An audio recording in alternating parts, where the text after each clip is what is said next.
Good morning, friends. When I was young, a person prayed this prayer for me. I'll never forget the words of it.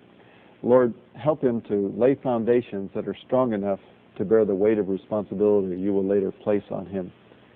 I think that's why Jesus gave us a series of teachings called the Beatitudes, which are found in the opening of Matthew chapter 5, or the beginning of the Sermon on the Mount.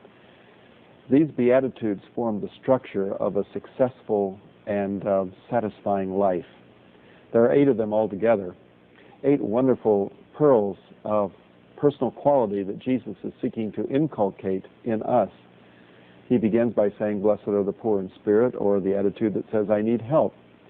He says, blessed are those who mourn, and the attitude that says, I am sensitive. He says, blessed are the meek, and that's the attitude, I'm strong but easy to live with.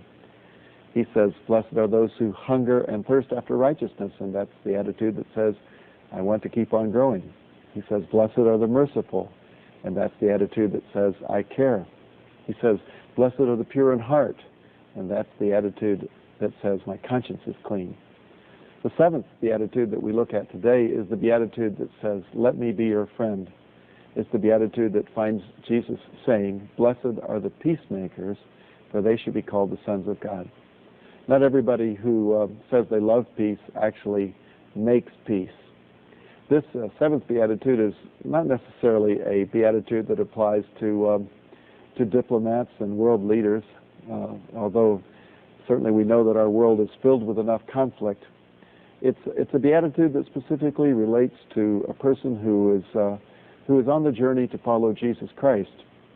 It says, first of all, as one who brings peace, who says, let me be your friend, that we are talking about the friendship, first of all, that God offers us. And especially as Christians, we're seeking to help people to find Jesus Christ as their Lord and as their friend.